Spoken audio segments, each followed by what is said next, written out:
Mutfak Tarzım kanalına hoş geldiniz. Güzel bir domates kurusu yapmak için öncelikle domateslerimizi yıkıyoruz ve bir süzgünün üzerinde kurutuyoruz. Bir miktar nemi giden domateslerimizi daha sonra da bir bez yardımıyla kuruluyoruz.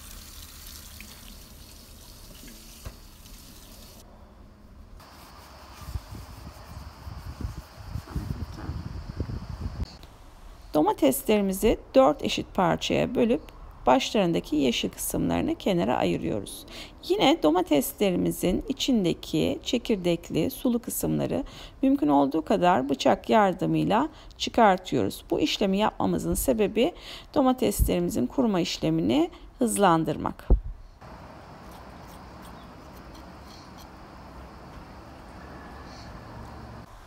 Üzerine tuz döktükten sonra domateslerimiz bir miktar daha sulanacağı için bu ilk sularını akıtmamız önemli. Yoksa güneşe bile koysak siyahlaşma ihtimali var. O yüzden mümkün olduğu kadar bu sularını çıkartmaya çalışalım bu şekilde.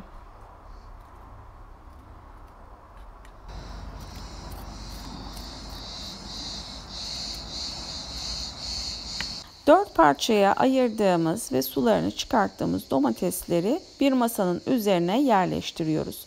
Bunu yapmak için önce bir sofra bezi, daha sonra kağıt havlu kullandım. İsterseniz siz masanız yoksa bir tepsinin üzerine kağıt havlu sererek de domateslerinizi bu şekilde dizebilirsiniz.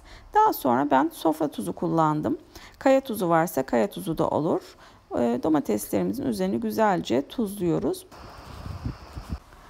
Ben bu domatesleri tuzladıktan sonra güneşe koyuyorum. Yani serin ve gölgeli bir yerde değil, tam güneşin bağrında kurutuyorum.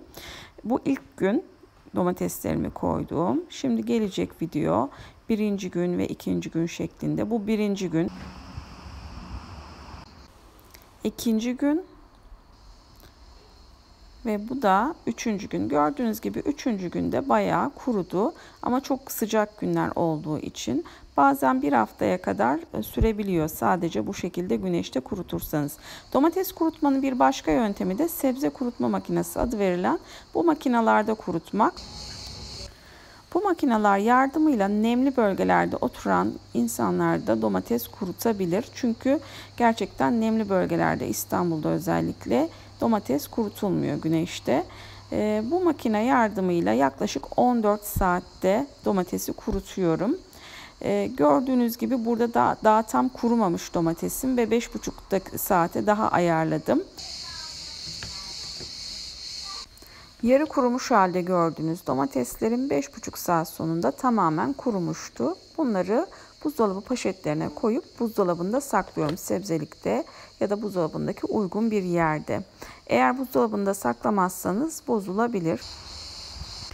Buzdolabında yeterli yeriniz yoksa domates kurularınızı saklamak için kavanozun içine, yağın içine sarımsak, fesleğen ekleyerek yine kavanozda da saklayabilirsiniz. Ben de bu yöntemi bu sene deniyorum. Ama daha önce YouTube'da videolar seyretmiştim. Bu şekilde saklayan çok insan duydum.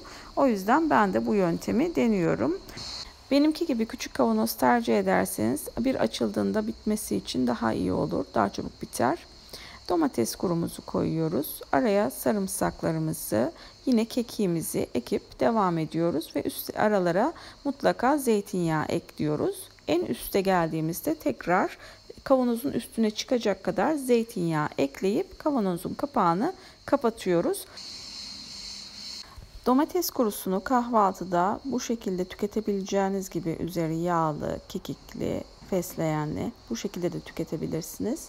Yine bunu başka şekillerde de geceden suda bekleterek, mesela dolapta beklettiğimizi geceden suda bekleterek soslar yaparak yine et yemeklerinin yanında ya da kahvaltılık sos olarak da kullanabilirsiniz. Bunlarla ilgili de inşallah yine videolar çekeriz.